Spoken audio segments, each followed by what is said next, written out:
नमस्कार दोस्तों, स्वागत है आपका अनुराग की वाणी यूट्यूब चैनल पर। मेरा नाम है अनुराग। आज मैं आप सभी के लिए लेकर आ गया हूँ एक और सच्ची और डरावनी कहानी। आज की कहानियाँ बहुत ही ज़्यादा डरावनी और इंटरेस्टिंग होने वाली है। तो मेरी आप सभी से एक ही रिक्वेस्ट है कि कहानी को शुरू से लेकर अंत तक ज़रूर सुनिएगा। तो हेडफोन्स लगाइए और इस कहानी को अपनी आंखों के सामने इमेजिन करके सुनिएगा। ये कोई कहानी नहीं बल्कि एक सत्य घटना है। इसमें कुछ भी काल्पनिक या मनगढ़ंत नहीं है, जो स्वयं मेरे साथ घटी थी। आज की कहानी निशी डाक पर है, जिसका अर्थ होता है रात में निकलने वाली आत्मा, जो सिर्फ 2 बार ही आवाज़ देती है, वो भी आपके किसी अपने की आवाज़ में। आप लोग विश्वास कीजिए या मत कीजिए, पर मैं ईश्वर को साक्षी मानकर कहता हूँ कि बिल्कुल यही घटना मेरे साथ घटी थी। 1997 की घटना है ये। उस समय मैं 15-16 साल का था। जो दृश्य है हम सभी उसी पर विश्वास करते हैं, जिनकी गुत्थी विज्ञान सुलझा चुका है।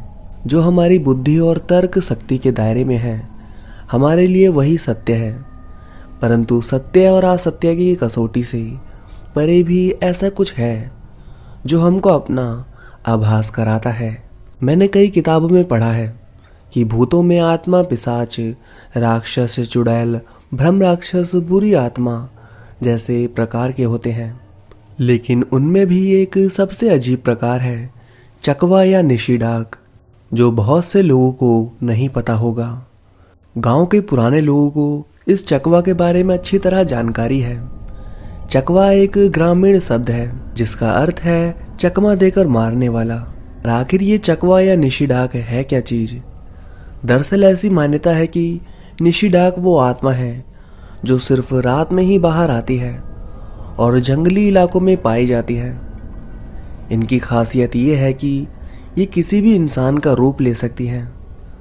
ज़्यादातर आपके पहचान की व्यक्ति का रूप लेती है ताकि आप जाल में फंस जाएं, और ये अपने शिकार को 2 बार आवाज़ देकर बुलाती हैं।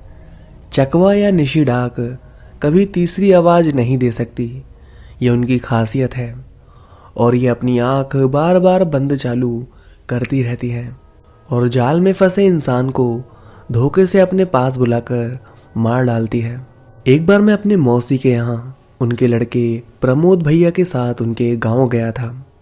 मध्य प्रदेश के नसरुल्लागंज जिले से 20 किलोमीटर दूर गोपालपुर गांव पड़ता है, जहां से एक कच्चा रास्ता, जो अब वर्तमान में पक्की सड़क का रूप ले चुका है, लगभग 10 किलोमीटर अंदर को पैदल या बैलगाड़ी या साइकिल से आप कुछ ही देर में बोरखेड़ा गांव पहुंच जाते हैं। अब तो खैर वहां पक्की सड़क बन गई, तो तमाम आवागमन के साधन मौजूद हो गए हैं। मैं काफ़ी समय पहले गया था, तब वहाँ ज़्यादा डेवलपमेंट नहीं हुआ था। बारिश में तो उस रास्ते पर चलना और भी दूभर हो जाता था। जब मैं अपने भैया के साथ गया था तब बारिश का मौसम तो नहीं था, पर सर्दी के दिनों में मावठा गिरने से वैसा ही वातावरण बन गया था। हम लोग गोपालपुर पहुँचकर बैलगाड़ी का इंतज़ार करने लगे। बैलगाड़ी के आते ही हम लोग रवाना हो गए। बरसात में मिट्टी की सौंधी सौंधी खुशबू और हिचकोले लेकर चलती बैलगाड़ी का आनंद मन को रोमांचक और उल्लासित किए जा रहा था। रास्ते में जंगल पड़ता था। उसी रास्ते से होते हुए हम शाम तक बोरखेड़ा पहुंच गए थे। सबसे मिलने की रस्म अदा करने के बाद खाना वगैरह खा पीकर हम सो गए। गांव में रात को 8 से 9 बजे ही सो जाते थे, क्योंकि बिजली सिर्फ दिन में 4-5 घंटे ही आती थी। शाम को 5 बजे के बाद पूरी रात लालटेन मोमबत्ती की रोशनी में ही गुजारनी पड़ती थी। क्योंकि मैं कम ही ग्रामीण अंचलों में गया था, सो ये मेरे लिए एक नया अनुभव था। मुझे फोटोग्राफी करना और वीडियो बनाने का शौक बचपन से ही है, लेकिन तब मोबाइल अस्तित्व में नहीं आए थे और वीडियो कैमरा अपनी पहुंच से दूर हुआ करता था। इसलिए मन ही बढ़ा सिर्फ फ़ोटो खींचकर ही निकालनी पड़ती थी। यकीन मानिए, यदि उस समय मेरे पास वीडियो कैमरा होता तो मैं जीवन के हर पड़ाव को एक उत्सव की भांति उसमें कब का कैद कर चुका होता। जहां भी जाता अपना कोडक KB10 कैमरा ले जाना नहीं भूलता था। विचित्र जगहों जंगलों में फोटो खींचना मुझे बहुत भाता था। तो आइए अब फिर उस घटना की तरफ रुख करते हैं। क्योंकि मैं गांव में ज़्यादा किसी को जानता नहीं था, तो अगले दिन वहां के मेरे हम उम्र लड़कों से मेरी पहचान और दोस्ती करा दी गई, जिनकी जिम्मेदारी थी मैं जब तक वहां था मुझे घुमाने फिराने और मेरे साथ समय बिताने का था। मैंने वहां के खेतों, पहाड़ों और प्रसिद्ध धार्मिक स्थानों का खूब भ्रमण किया, बहुत आनंद लिया। रोज कहीं ना कहीं घूमने का प्रोग्राम बन ही जाता था। एक दिन हम लोगों का प्रोग्राम डोटरखेड़ा जाने का बना। वहाँ मेरी एक और मौसी रहती थी। वो गांव वहाँ से नज़दीक ही था, कोई 3 घंटे का रास्ता होगा, वरना भोपाल से ज़्यादा तो पूरा दिन लगता। सोचा भोपाल जाने से पहले उनसे और मिलाऊं। हम लोग बस से ना जाकर भैया की मोटरसाइकिल से निकले। डोटरखेड़ा उस समय हरसूद से होकर जाना पड़ता था। बाद में जलमग्न होने पर अब छनेरा से होकर रास्ता जाता है। जब हम हरसूद में थोड़ा ब्रेक लेकर डोटखेड़ा की ओर निकले तब तक शाम हो चुकी थी। वैसे तो हरसूद से कुल 1 घंटे में डोटरखेड़ा पहुंच जाते हैं, पर उस दिन हमारे साथ ना जाने क्या हुआ कि हम रास्ता भटक गए। ऊपर से हमारा 2 बार एक्सीडेंट होते होते बचा। घूम फिर कर वापस उसी रास्ते पर आ जाते। इधर अंधेरा होने को था। मैं रह रहकर भाई साहब से बोलने लगा कि हमको बस से आना चाहिए था। जब रास्ता नहीं पता था तो मोटरसाइकिल से आकर गलती की। भाई साहब भी कुछ भी समझ नहीं पा रहे थे। वो बोले कि मैं गाड़ी से पहले भी कई बार आ चुका हूँ, पर आज पता नहीं क्या हो रहा है। हम बस रास्ते पर चले जा रहे हैं। ना कोई गांव दिख रहा था और ना ही कोई इंसान दिख रहा था।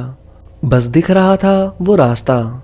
शाम के 7 बजने को आए, पर हम डोटाखेड़ा नहीं पहुंचे थे। बस मसन गांव और धंती के बीच ही घूमते रहे। आगे जाकर लगता है कि डोटखेड़ा का नाका पीछे रह गया। फिर वापस पलट कर आते, पर कोई नाका नहीं दिखता। जैसे तैसे हिम्मत कर हम दोनों आगे बढ़े जा रहे थे। कुछ देर बाद सामने एक बैलगाड़ी आती दिखी। उसे देखकर हमको कुछ हिम्मत आई। जब हमने उससे रास्ता पूछा और अपनी परेशानी बताई तो वो बैलगाड़ी वाला बोला कि इस रास्ते पर 14 अमावस पर अक्सर ऐसा होता है, दुर्घटनाएं होना आम बात थी। फिर उसने जो तरीका बताया वो मुझे बड़ा अजीब और हास्यास्पद लगा। उसने कहा कि आप लोग एक काम करो, यहाँ रुक कर रास्ते के किनारे पर पेशाब कीजिए और फिर उस पर अपना पाँव रखकर सीधे गाड़ी चालू कर निकल जाइए। उस समय उस जगह उसकी बात मानने के अलावा हमारे पास कोई चारा नहीं था। हमने वैसा ही किया और फिर निकल पड़े आगे। फिर लगभग 15-20 मिनट बाद एक मोड़ दिखा जहाँ से डोटखेड़ा का रास्ता जाता था। उस मोड़ को देखकर भाई साहब को रास्ता याद आ गया और हम सही सलामत गांव पहुंच गए। दिन के 3 बजे के निकले हम लोग, रात को 8 के लगभग पहुंचे। उस समय तो गांव में लोग लगभग सो चुके थे, तो हम भी खाना वगैरह खाकर सो गए। लेकिन पता नहीं मुझे कुछ अलग ही लग रहा था। कभी अचानक से सर्दी लगने लगती तो अगले ही पल तेज गर्मी। एक अलग ही बेचैनी सी थी पूरे शरीर में। बिस्तर पर बस करवट ही बदल रहा था। कभी कुछ हल्की सी झपकी लगती भी तो ऐसा प्रतीत होता कि जैसे किसी ने मुझे दबा रखा हो। लाख कोशिश के बाद भी ना हाथ पैर हिला पाता, ना ही कुछ बोल पाता। फिर कुछ देर बाद अचानक से सब सामान्य हो जाता। ऐसा मेरे साथ उस रात 3-4 बार हुआ होगा। मैं बाथरूम जाने के लिए उठा। गांव में तो बाथरूम घर से दूर ही बने होते थे, और क्योंकि मेरी मौसी के घर की आर्थिक हालत इतनी ठीक नहीं थी कि पक्का बाथरूम बनवा सकें, तो घास फूस और कंटीली झाड़ियों को जोड़कर छोटा सा बाथरूम घर से बाहर बना रखा था, वो भी सिर्फ महिलाओं के नहाने धोने के लिए। पुरुष तो बाहर आंगन में बैठकर ही स्नान ध्यान कर लेते थे और मुख्य कार्य के लिए तो जंगल ही भागना पड़ता था। मैं जैसे ही उस घास फूस के बने बाथरूम के अंदर गया और अभी दैनिक क्रिया चालू की ही थी कि मुझे स्पष्ट आवाज आई, जो मेरी मौसी की थी। अब ये नहीं पता कि 2 बार दी या 3 बार, पर आवाज साफ सुनाई दी थी, जैसे कोई उस बाथरूम के बाहर ही खड़ा होकर पुकार रहा हो। इतनी रात को मौसी भला आवाज़ क्यों देंगी, और वो तो अंदर कमरे में सो रही थी। लेकिन मैं फिर भी बोला कि आता हूँ मौसी। मैंने बाहर आकर देखा तो कोई नहीं था। मुझे लगा शायद उनको बाथरूम जाना होगा, तो मुझे जल्दी बाहर आने के लिए आवाज़ दी होगी, पर बाहर कोई नहीं था। मैं अंदर दिल्लान। दोस्तों, गांव में मकान के अंदर बीच के खाली खुले एरिया को दिल्लान बोलते हैं। जैसे ही मैं अंदर दिल्लान में आया, फिर किसी ने मुझे पीछे से पुकारा, अतुल, अतुल। मैंने मौसी समझ पीछे पलटकर देखा तो दूर अंधेरे में, क्योंकि उस दिन 14 थी और अगले दिन अमावस, इसलिए अंधेरा बहुत था, एक साड़ी पहने कोई औरत खड़ी थी। अंधेरी की वजह से मुझे साफ नहीं दिख रहा था, पर इतना अवश्य देख सकता था कि कोई साड़ी पहने खड़ा है। मैं तो पलटकर पास जाने भी वाला था कि तभी अंदर से मौसी बाहर आ गई। उन्होंने मुझे फौरन टोका, अरे अतुल, तू बाहर क्या कर रहा है? आवाज पीछे से अंदर घर में से आई थी, तो मैंने पलटकर देखा तो चौंक गया। अरे मौसी तो ये है, तो फिर सामने कौन खड़ा था साड़ी में? मैंने पीछे पलटकर देखा तो हैरान रह गया। वहां कोई नहीं था, पर क्योंकि मैं अनजान था उस वक्त इन चीजों से, इसलिए डर नहीं लगा। उल्टा अंदर खड़ी मौसी से बोलने लगा कि शायद भाभी बाहर है। मुझे लगा आप हो, आपके जैसे आवाज लगी थी। मौसी ये सुनते ही मुझे हाथ पकड़कर अंदर ले गई। उस वक्त तो कुछ नहीं बोली, बस इतना कहा कि अब यदि बाथरूम जाना हो तो यहीं आंगन में कोने में कच्चे में चले जाना, बाहर मत जाना। उनकी बात मानकर मैं सो गया।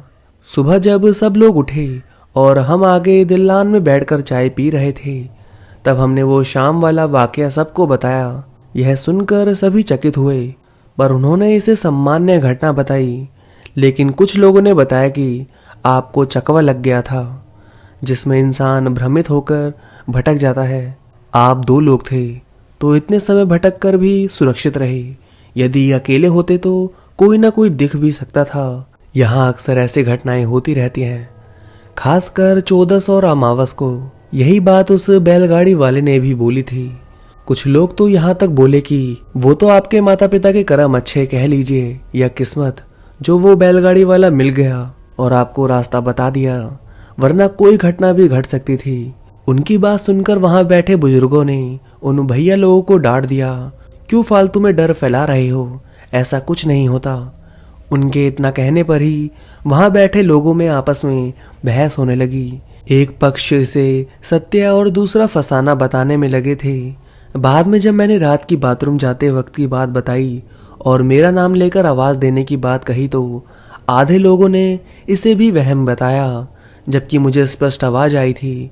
खैर, वहां इस बात पर ज्यादा बहस करने के बजाय हम वापस डोडखेड़ा से बोरखेड़ा की ओर निकले। वापस आकर जब हमने बोरखेड़ा में ये बात बताई तो एक भैया ने तो और डरा दिया। वो बोले कि हाँ, आपको चकवा लग गया था, इसलिए आप उसी जगह गोल गोल घूमते रहे। और जब उस बैलगाड़ी वाले ने आपको बताया कि आप पेशाब करके उस पर पैर रखकर आगे बढ़ो, तो आपको आगे जाकर वो मोड़ नजर आ गया और आप सही जगह पहुंच गए। वरना यदि रात ज्यादा होती तो आपको चकवा इंसानी रूप में दिख भी सकता था। ये अच्छा हुआ कि आप 2 लोग थे। चीजें स्थानीय लोगों को इतना परेशान नहीं करती, पर नए इंसानों को देखकर उनके पीछे लग जाती हैं। अतुल भाई को रात में जो 2 बार आवाज आई, ये वही चकवा की होगी। आप लोगों को देखकर आपके पीछे पीछे वहां तक आ गया होगा। यदि अतुल भाई उस आवाज को अपना रिस्पांस दे देते और उठकर उसके पास चले जाते, तो फिर इनको कोई नहीं ढूंढ पाता। उसके बाद उन भैया ने उनके साथ घटी एक पुरानी घटना भी बताई। जब वो एक जगह घूमने गए थे और वापस धर्मशाला में आकर रुके, तो रात को उनको उनके ही एक साथी की आवाज आई, जो उनका नाम लेकर उन्हें पुकार रहा था। जब उन्होंने उठकर देखा तो उनको दिखने में तो वो उनका ही साथी लग रहा था, पर आंख बार बार झपक रहा था। और जब उसके पैरों पर नजर पड़ी तो उसके पैर उल्टे दिखे। ये देखकर वो घबरा गया, पर क्योंकि वो बचपन से गांव में रह रहे थे, इसलिए हिम्मत दिखाकर जोर से आवाज देकर सबको जगा दिया। और जैसे ही सब जागे, उसके बाद वो फिर वहां कहीं भी दिखाई नहीं दिया। उनकी बात सुनकर मैं डर गया। रात को बिस्तर पर लेटते लेटते उन भैया की बात मेरे कानों में गूंज रही थी। उन्होंने कहा कि चकवा ने आपको देख लिया था और आपके पीछे पीछे वो भी वहां पहुंच गया। बस उन भैया की ये बात मुझे अंदर तक इतना डरा गई कि मैं वही सोचता रहता और सुबह तक तो मुझे बुखार आ गया। जब मौसा जी आए और उनको ये बात पता चली तो वो उन भैया पर इतना नाराज हुए, बता नहीं सकता। आधे घंटे तक मौसा जी ने उन भैया की ऐसी क्लास ली, खामखा बच्चे को डरा दिया, ऐसा कुछ नहीं होता। बाद में मौसी ने मेरी नजर उतारी। मौसा जी ने हनुमान जी की मूर्ति की मली मेरे सीने और सिर से लगाई। मैं वापस भोपाल आ तो गया, पर काफी समय तक उसी किस्से के बारे में सोचता रहता। आज भी जब वो घटना याद आती है तो मैं अंदर तक सिहर उठता हूँ। उसके बाद तो ना जाने कितने लोगों ने उन भैया की बात को सही ठहराया होगा। वैसे ये आवाज वाली घटना तो आज भी मेरे साथ कभी कभी होती रहती है। जब मैं अपने रूम में बैठा कुछ काम कर रहा होता हूँ तो ऐसा लगता है कि जैसे मम्मी ने आवाज दी हो या पापा आवाज देकर बुला रहे हो। और जब मैं बाहर निकल कर देखता हूँ तो कोई दिखाई नहीं देता। नीचे जाकर पूछने पर भी सभी मना कर देते हैं कि तुझे तो किसी ने आवाज नहीं दी, तेरा वहम होगा। बस यही वहम अभी तक बना हुआ है। इस घटना का जिक्र करने का उद्देश्य किसी अंधविश्वास को बढ़ावा देना नहीं, पर जो हुआ उसे भी नकारा तो नहीं जा सकता। तो दोस्तों, कहानी बस यहीं तक थी। तो चलिए सुनते हैं आज की दूसरी कहानी। बात 12 साल पुरानी, लगभग 2011 के आसपास की है। मेरे एक मित्र सतीश उइके, जो उस समय भोपाल दूरदर्शन के लिए डॉक्यूमेंट्री फिल्म बनाते थे, उनको एक बार सीहोर के पास एक गांव धबोटी में एक मंदिर और उसकी प्रथा को लेकर एक डॉक्यूमेंट्री बनानी थी। उन्होंने इसमें मुझे भी शामिल होने को कहा। वो डॉक्यूमेंट्री की स्क्रिप्ट मुझसे लिखवाना चाहते थे। मुझे भी इन सब चीज़ों का शौक था, सो मैं भी मान गया। शनिवार को हम इस काम के लिए निकले। सबसे पहले तो सीहोर कलेक्टर की परमिशन लेनी थी इस काम के लिए। उस समय सीहोर के कलेक्टर डॉक्टर संजय गोयल हुआ करते थे। उनसे जरूरी खाना पूर्ति करके हम लोगों ने धबोटी गांव मंदिर के आसपास कैमरे फिक्स किए और शूट किया। वहां के लोगों के छोटे छोटे इंटरव्यू भी लिए इस प्रथा को लेकर। सभी ने लगभग एक ही बात बोली। लोगों के मुंह से खुटिया देव नाम सुनकर हमारे मन में भी इस बारे में जानने की उत्साह हुई। जब हमने वहां के लोगों से पूछा तो पता पड़ा कि वहां की एक प्रथा है, दिवाली बाद सभी लोग खुटिया देव की पूजा कर उसके बाद एक विशेष किस्म के पौधे को उखाड़ने का प्रयत्न करते हैं। ऐसा माना जाता था जो भी उस पौधे को उखाड़ देगा उसे खुटिया देव का आशीर्वाद मिलता है और वो बहुत भाग्यशाली होता है। आज तक कोई भी उस पौधे को उखाड़ने में सफल नहीं हुआ। 3-4 लोग मिलकर भी नहीं उखाड़ पाते। मेरे लिए ये जानना बड़ा रोचक विषय था। मैं इस तरह की बातों को बहुत ध्यान लगा के सुनता था, क्योंकि डरावने और रहस्यमय विषय मेरे मन में उत्सुकता पैदा करते थे। और फिर उस पर एक डॉक्यूमेंट्री फिल्म बनाने के लिए पूरी जानकारी होना भी जरूरी था। लेकिन हमारे साथ आए एक साथी प्रवीण भाई इन सब बातों को नहीं मानते हैं। उन्होंने कुछ टीका टिप्पणी कर दी उस प्रथा को लेकर, खोखला अंधविश्वास बताया। इस पर वहां कुछ लोग भड़क गए। वाद विवाद की स्थिति निर्मित हो गई। बहुत मुश्किल से हम लोगों ने उनको समझाकर चुप कराया और प्रवीण भाई को चुप रहने की सलाह दी। दरअसल सतीश भैया के कोई पहचान वाले मोतीलाल जी वहां रहते थे और उन्होंने ही उस मंदिर को और प्रथा के बारे में उनको बताया। उसके बाद सतीश भैया के मन में उस पर एक डॉक्यूमेंट्री बनाने का विचार आया। हम लोगों के रुकने का इंतजाम मोतीलाल जी ने वहीं गांव के एक स्कूल के अतिथि गृह में करवा दिया। रात को खाना वगैरह खा पीकर हम लोग उस डॉक्यूमेंट्री के संबंध में बातें करने लगे। रात को लाइट नहीं रहना उस टाइम पर आम बात हुआ करती थी। चिमनी की रोशनी में बिस्तर पर लेटे लेटे बातें करते हुए पता नहीं कब हमारी नींद लग गई। कुछ देर बाद कमरे के दरवाजे पर खटखट की आवाज आई। प्रवीण भाई ने उठकर देखा तो कोई नहीं था। वह वापस आकर लेट गए। कुछ देर बाद फिर से वही खटखटाने की आवाज आई। इस बार भी प्रवीण ने ही उठकर देखा, पर तब भी कोई नजर नहीं आया।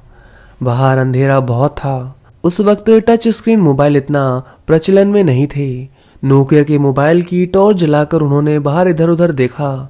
जब कोई नहीं दिखा तो मानव स्वभाव के अंतर्गत प्रवीण ने कुछ गाली गलौज कर दी और वापस आकर सो गया। प्रवीण को ऐसे खिंचता देख हम लोगों को हंसी आ गई। हमें लगा कोई गांव का बच्चा होगा जो परेशान कर रहा होगा अंधेरे में। समय भी ज्यादा नहीं हुआ था। गांव में लाइट के नहीं रहने से लोग जल्दी सो जाया करते थे। आधी रात के बाद प्रवीण भाई को लगा कि उसकी छाती पर कोई बैठ गया है और उसके दाहिने जांग में तेजी से किसी ने काट लिया हो। दूसरी तरफ सीने पर भी काफी बोझ महसूस होने के कारण उसे घुटन सी होने लगी थी। कुछ देर तक वह कुछ समझ ही नहीं पाया। कमरे में चिमनी बुझी होने से खूब अंधेरा की वजह से वह जोर जोर से चिल्ला पड़ा। इसके कारण हम सबकी नींद खुली और खूब अंधेरे में मोबाइल की लाइट जलाकर देखा तो प्रवीण घबराया हुआ बिस्तर पर बैठा हुआ है। उसने डरते सहमते सारी बात बताई और हमें जांग में काटने और तेज चुभन की बात भी कही। हमने तुरंत जांग को देखा तो वहां पर जैसे किसी ने अपने दांत गड़ाकर काट लिया हो, ऐसा स्पष्ट दिखाई दिया।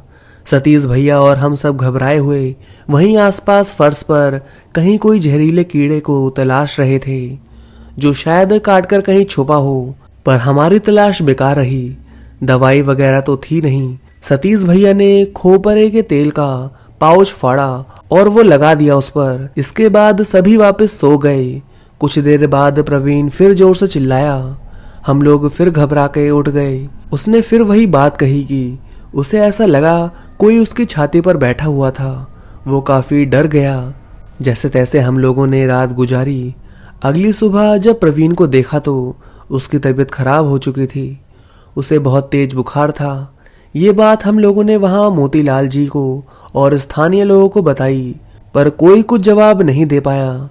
कुछ लोग स्कूल में ही कुछ होने का बोले तो कुछ इसको खुटिया देव से जोड़कर देखने लगे, क्योंकि प्रवीण ने उस प्रथा का मजाक जो बनाया था पता नहीं क्या सत्य था क्या असत्य। खैर हमने उस डॉक्टर को दिखाया और वापस गाड़ी में भोपाल आ गए, पर कोई उस रहस्य को नहीं समझ पाया। हमारी इस बात को आज भी कई लोग मजाक या कोरी गप मानते हैं, पर जिन पर गुजरती है वही इसे जानते थे।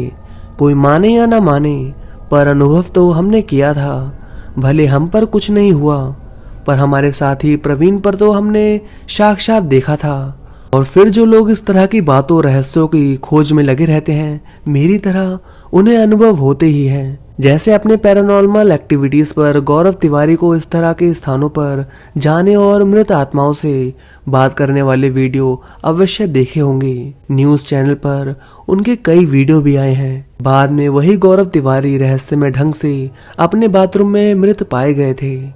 वो घटना भी अभी तक मिस्ट्री बनी हुई है। आप YouTube पर शम्स ताहिर खान आज तक के चैनल पर गौरव तिवारी डेड मिस्ट्री पर रिपोर्ट भी देख सकते हैं, और गूगल पर ये घबोटी गांव की खुटिया देव प्रथा को सर्च भी कर सकते हैं। कुछ तो है जो हमें देख रहा है, पर हम उसे नहीं देख सकते। अनुभव कई है, पर बात वही है, अवचेतन की चेतन दुनिया में उपस्थिति। कुछ तो है, मानो या ना मानो।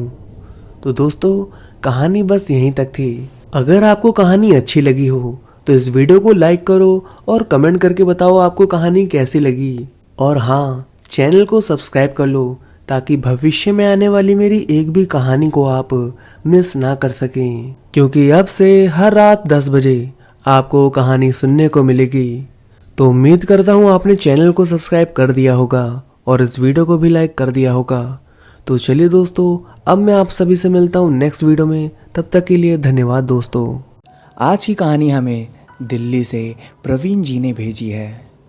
दोस्तों, अब मैं आप सभी को कहानी प्रवीण जी के पॉइंट ऑफ व्यू से सुनाऊंगा।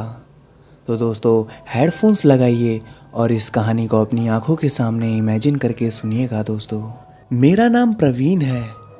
मैं दिल्ली का रहने वाला हूँ। मैं लॉकडाउन लगने से 1 या 2 दिन पहले ही अपने गांव जो कि यूपी में है वहां गया था। दोस्तों, मैं आप सभी को अपने गांव का नाम नहीं बता सकता। मैं अपने दादाजी के यहाँ गया हुआ था। मेरी उम्र 24 साल है और मैं एक सॉफ्टवेयर इंजीनियर हूँ। गांव में जाते वक्त मैं साथ में अपना लैपटॉप भी ले गया था, क्योंकि गांव जाकर साथ में मैं अपने ऑफिस का काम भी कर सकूंगा। यह सोचकर मैं अपना लैपटॉप साथ ले गया था। मैं अपने गांव 5 दिनों के लिए ही गया हुआ था। गांव में कुछ फाइनेंशियल प्रॉब्लम आ गई थी, तो मेरे दादाजी का एक दिन फ़ोन आता है।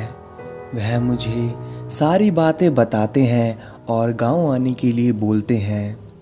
और दादाजी ने यह भी बताया कि कुछ ज़मीन से रिलेटेड भी काम है, तो आना ज़रूरी है। मैंने पहले सोचा था कि गांव नहीं जाता हूँ, केवल ऑनलाइन पैसे ट्रांसफ़र कर देता हूँ दादाजी के अकाउंट में, जैसा कि मैं हमेशा करता हुआ आया हूँ। पर दादाजी ने बोला कि कोई ज़मीन से रिलेटेड भी काम है, तो आना ज़रूरी है। तो इसलिए मैं अपने गांव पहुंच गया। मैं आप सभी को बता दूं, मेरे पापा नहीं हैं। उनकी मौत तभी हो चुकी थी जब मैं 15 साल का था। मैं दिल्ली में अकेला ही रहता हूँ और गांव में मेरी मम्मी, मेरी दादी और दादाजी ही रहते हैं। सिर्फ मैं अपने घर में एक लौता लड़का हूँ। मेरे दादाजी का भी सिर्फ एक ही लड़का था, वह थे मेरे पापा। अब वह भी इस दुनिया में नहीं रहे, तो अब सारी जिम्मेदारी मेरे सर पर थी। गांव पहुंचते ही मैंने 2-3 दिन में ही अपने घर के सारे काम निपटा दिए। ज़मीन का काम जो था वह भी पूरा हो चुका था। 2 दिन बचे थे मेरे वापस दिल्ली जाने के लिए। तभी मुझे पता चला कि कल से पूरे देश में लॉकडाउन लग गया है और जिसके कारण सभी ट्रेनें रद्द कर दी गई हैं। अब मैं अपने गांव में फंस चुका था, क्योंकि मुझे दिल्ली वापस जाकर अपने ऑफिस का काम जो करना था। हाँ, पर शाम तक मुझे एक अच्छी खबर भी मिली। लॉकडाउन की वजह से मैं अपने ऑफिस का काम अब घर बैठकर ही कर सकता हूँ। तो मैंने सोचा यह भी ठीक है, अपने घर में फैमिली के साथ भी रहूँगा और साथ में ऑफिस का काम भी हो जाएगा। एक दिन रात में मैं अपने काम करके अपने रूम से बाहर की तरफ निकला। रात के तकरीबन 8 बज रहे थे। मैंने देखा दादाजी एक बच्चे की नज़र उतार रहे थे। उन्होंने लाल सूखी मिर्च ली, उसमें पता नहीं क्या नमक टाइप सा कुछ डाला और कागज़ में लपेट के उस बच्चे के ऊपर से 7 बार फेर कर वहीं पे जलती हुई आग में उन्होंने उसे डाल दिया। और फिर थोड़ी देर बाद उन्होंने बताया कि बच्चे को नज़र लगी हुई है। जो अंकल अपने बेटे को साथ लेकर आए थे मेरे दादाजी से अपने बेटे की नज़र उतरवाने के लिए, वह अपने बेटे को लेकर वापस चले गए। मुझे बहुत हैरानी हुई यह सब देखकर कि मेरे दादाजी नज़र भी उतारा करते हैं। यह तो मुझे पहली बार पता चल रहा था।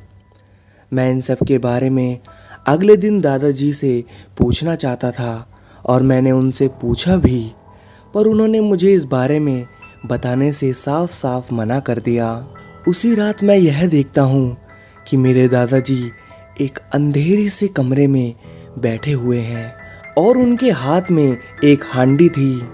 वह जो हांडी थी वह भी किसी मटके की तरह थी। जैसा कि दोस्तों आप सभी को पता है, करवा चौथ में इस्तेमाल करने वाला जो करवा होता है उसी की तरह दिखने वाला वह मटका था जिसे हम हांडी बोल रहे हैं। और हाँ दोस्तों, करवा चौथ में इस्तेमाल होने वाला जो करवा होता है उस हांडी में सिर्फ एक छेद होता है, पर जो हांडी मेरे दादाजी के पास थी उसमें 4 से 5 छेद थे, चारों अलग अलग डायरेक्शन में थे।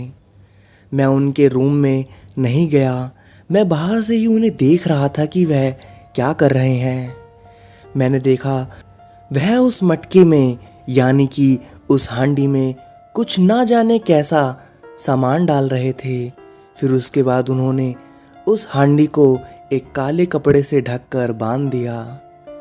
फिर तभी दादाजी उठे और उस हांडी को अपने बाजुओं में छुपाते हुए घर से बाहर की ओर निकल गए। अब मुझे यह सब देखकर फिर अचंभव हो रहा था कि दादाजी यह सब क्या कर रहे हैं। कल उन्होंने उस बच्चे की नज़र उतारी, वह तो चलो समझ में आता है, पर यह क्या बला है। अब मुझे पता था अब मैं दादाजी से इस बारे में पूछूंगा तो वह इस बारे में भी मुझे कुछ नहीं बताएंगे। मैंने सोचा क्यों ना अपनी माँ से पूछा जाए, वह भी मेरे दादाजी के साथ कई सालों से रह रही हैं, उनसे ही पूछकर देखता हूँ। मैं अपनी माँ के पास गया और उन्हें कल की और आज की सारी बातें बता डाली और उनसे पूछा कि मम्मी, दादाजी यह सब क्या करते हैं, मुझे बताओ इन सब के बारे में। एक बार को तो मेरी माँ ने भी मुझे बताने के लिए मना कर दिया, पर मैंने कैसे भी करके जिद करते हुए आखिर में उनसे इन सब के बारे में पूछ ही लिया। मेरी माँ ने बताया कि तुम्हारे दादाजी काला जादू करते हैं और वह यह सब काम सिर्फ लोगों की भलाई के लिए ही किया करते हैं और लोग इन सब के बदले में उन्हें कुछ पैसे दे देते हैं। मेरी माँ ने बस इतना ही बताया मुझे और मैं फिर वहाँ से चला गया और मैं वापस आकर अपने रूम में काम करने लगा। मुझे माँ की किसी भी बात पर विश्वास नहीं हो रहा था। पता नहीं क्यों मुझे काले जादू वगैरह इन सब पर भी बिल्कुल विश्वास नहीं था। मैं सोच रहा था शायद दादाजी यह सब काम केवल पैसों के लिए ही किया करते होंगे। शायद दादाजी लोगों का पागल बनाते हैं और लोगों को झूठी तसल्ली देकर यह सब किया करते होंगे कि सब सही हो जाएगा और उनसे इन सब के बदले में पैसे ले लिया करते होंगे। देखो मैं कैसी कैसी बातें बता रहा हूँ आप सभी को अपने दादाजी के बारे में, इसलिए मैंने आप सभी को अपने गांव का नाम भी नहीं बताया। फिर उसी दिन मैंने अपने दादाजी से पूछा, दादाजी आप यह सब काम क्यों किया करते हो? मम्मी ने मुझे सब बता दिया है, अब मुझे आप भी बताइए आप लोगों के साथ ऐसा क्यों करते हो और लोग आप पर इतना विश्वास कैसे करते हैं? मेरे दादाजी ने बोला, बेटा तुम नहीं समझोगे इन सब के बारे में, क्या झूठ है क्या सच है बस ऊपर वाला ही जानता है। मैं कौन होता हूँ और तुम कौन होते हो बताने वाले कि क्या सच है और क्या झूठ है। जो हो रहा है होने दो बेटा, यह सब मोह माया है, इन सब से दूर ही रहो तो सही रहेगा। फिर उसके अगले दिन रात में मेरे दादाजी अपने कमरे में अंधेरे में बैठे हुए फिर से पता नहीं क्या कर रहे थे उस हांडी के साथ, और हांडी को काले रंग के कपड़े से ढका हुआ था। रात के तकरीबन 11 बज रहे थे और गांव में सभी लोग 7 बजे ही सो जाया करते थे। मैं अपने रूम में ऑफिस का काम कर रहा था। फिर से मुझे अचानक से कुछ आवाज़ सुनाई दी तो मैं बाहर आकर देखने लगा कि यह किस चीज़ की आवाज़ है। फिर मैं अपने दादाजी को देखता हूँ। दादाजी घर के पीछे चोरी छुपे जाते हैं उस हांडी को हाथ में छुपाते हुए। मैं भी उनके पीछे पीछे छुप छुप कर आ रहा था, उनका पीछा कर रहा था। मैं देखता हूँ मेरे दादाजी घर के पीछे पहुँच जाते हैं और वह पता नहीं कैसे मंत्र बुदबुदाते हैं, पढ़ते हैं और उस हांडी को एक हाथ में लेकर ऊपर उठाते हैं और फिर वह हांडी हवा में उड़ने लगती है। फिर उसके बाद वह हांडी बहुत ही ज़्यादा ऊंचाई पर पहुंच जाती है और फिर मेरे दादाजी दोनों हाथ जोड़कर कुछ मंत्र बुदबुदाते हैं और फिर वह हांडी गायब हो जाती है। दोस्तों, कहानी को कंटिन्यू करने से पहले मैं आप सभी को बता दूं, कहानी के एंड में आप सभी को इस हांडी की विद्या को कैसे किया जाता है इस बारे में आप सभी को कहानी के अंत में पता चल जाएगा। तभी मेरे दादाजी घर की तरफ वापस लौटे। मैं भी तुरंत वहाँ से उल्टे पैर भाग लेता हूँ और वापस आकर अपने रूम में काम करने लग जाता हूँ। फिर उसी रात हमारे गांव में एक दर्दनाक घटना घटी। तकरीबन रात के 1 बज रहे थे। मेरे घर से 5 घर छोड़कर एक घर था, वहाँ एक बूढ़ी माँ रहती थी और उसका 24 साल का लड़का रहता था। उसका नाम रोहन था। रात के 1 बज रहे थे। रोहन और उसकी माँ दोनों एक ही कमरे में सो रहे थे और फिर तुरंत ही रोहन को ऐसा महसूस होता है कि कोई उसके घर के बाहर है, कोई उसका गेट खटखटा रहा है और उसे पायल की भी आवाज़ सुनाई देती है। उसका डर के मारे हालत खराब हो जाता है। अब फिर से कोई दरवाज़ा ज़ोर ज़ोर से पीट रहा था। माँ गहरी नींद में थी। माँ को कुछ भी पता नहीं चल रहा था कि आखिर हो क्या रहा है। तो रोहन ने सोचा माँ को उठाना सही नहीं होगा, तो वह खुद ही दरवाजे की तरफ गया। रोहन बोलता है, कौन है? दरवाजे की उस तरफ पर बाहर से कोई जवाब नहीं आता। बस रोहन को पायल की आवाज़ आ रही थी। रोहन अब बहुत ही ज़्यादा डर चुका था। रोहन की फट के 4 हो चुकी थी। रोहन ने दरवाज़ा नहीं खोला। उसे डर लग रहा था कि आखिर इतनी रात को भला कौन आया होगा। तो उसने सोचा कि मैं वापस जाकर अपनी माँ के पास सो जाता हूँ। वह जैसे ही मुड़ा अपने कमरे की तरफ जाने के लिए, तभी दरवाजे के बाहर की साइड से आवाज़ आई, रोहन, रोहन। बाहर से जिस लड़की की आवाज़ आ रही थी, वह लड़की 2 बार रोहन का नाम पुकारती है, पर रोहन उसका कोई जवाब नहीं देता है। फिर वह लड़की तीसरी बार बोलती है, रोहन। फिर रोहन पीछे मुड़कर उसको जवाब दे देता है और तभी रोहन बेहोश हो जाता है और उसकी दिल की धड़कनें एकदम से बंद हो जाती हैं। उसका पूरा शरीर अकड़ जाता है, आंखें भी बाहर आ जाती हैं और रोहन की पल भर में मृत्यु हो जाती है। फिर अगले दिन सुबह रोहन की माँ का रो रो कर बुरा हाल हो रहा था। उसकी माँ कही जा रही थी, मेरे बेटे को पता नहीं किसने मार दिया, किसने मार दिया, पता नहीं क्या हो गया मेरे बेटे को, आँख क्यों नहीं खोल रहा, ये मर गया क्या? रोहन की माँ का रोते रोते बुरा हाल हो गया था। आसपास के पड़ोस के लोग इकट्ठा हो गए। वह सभी हैरान हो गए थे रोहन की ऐसी हालत को देखकर। किसी को भी ऐसा नहीं लगता कि कोई चोरी का मामला है। बिल्कुल भी रोहन की लाश को देखकर ऐसा नहीं लग रहा था कि रोहन के साथ किसी ने हाथापाई की हो या फिर रोहन को किसी ने जानबूझकर मारा हो। उसका बेजुबान शरीर जमीन पर पड़ा हुआ था। उसके शरीर पर एक भी खरोंच तक नहीं थी। तभी लोगों की भीड़ में से एक आदमी बाहर निकल कर आया और बोला, देखो रोहन का गला नीला पड़ रहा है और उसके पैरों के दोनों अंगूठे भी अभी अभी नीले पड़ रहे हैं और उसके हाथ के भी दोनों अंगूठे नीले पड़ चुके हैं। अब यह पूरा सीधा जवाब है कि रोहन की मृत्यु हांडी विद्या के द्वारा ही की गई है। आखिर ऐसा कौन करेगा? वहीं खड़े कुछ लोगों ने उस आदमी से कहा। फिर लोगों को ध्यान आया मेरे दादाजी के बारे में।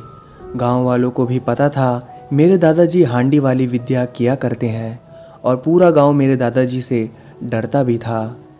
यह सब बात मुझे कई सालों बाद पता चल रही थी। आखिर ऐसा भी होता है गांव में और यह सब मेरे दादाजी कुछ किया करते होंगे। आखिर काला जादू करके क्या मिलता है लोगों को? कुछ पैसे और दूसरे की बद्दुआ, बस और कुछ नहीं। फिर वहीं खड़े भीड़ के लोग मेरे दादाजी के पास आए। उन्होंने मेरे दादाजी को बुलाया और इन सब के बारे में पूछा। मैं भी वहीं खड़ा था। मेरे दादाजी ने साफ साफ मना कर दिया कि मैं ऐसा भला क्यों करूँगा। फिर उसके थोड़ी देर बाद सब लोग वापस चले गए। फिर मैं थोड़ी देर बाद उस आदमी के पास गया जो मेरे दादाजी से इन सब के बारे में बात कर रहा था। मैंने उससे पूछा, अंकल क्या बात है, क्या हो गया गांव में? तो अंकल ने बताया कि तुम्हारे घर के ही पास में रहने वाले एक लड़की की मौत हो गई है। मैंने पूछा, कैसे हुई अंकल उसकी मौत? उन्होंने बताया कि किसी ने उसकी हत्या कर दी है, वह भी किसी ने काला जादू करके हांडी विद्या का इस्तेमाल किया गया है उसकी मौत लेने के लिए। मैंने पूछा, यह विद्या क्या होती है?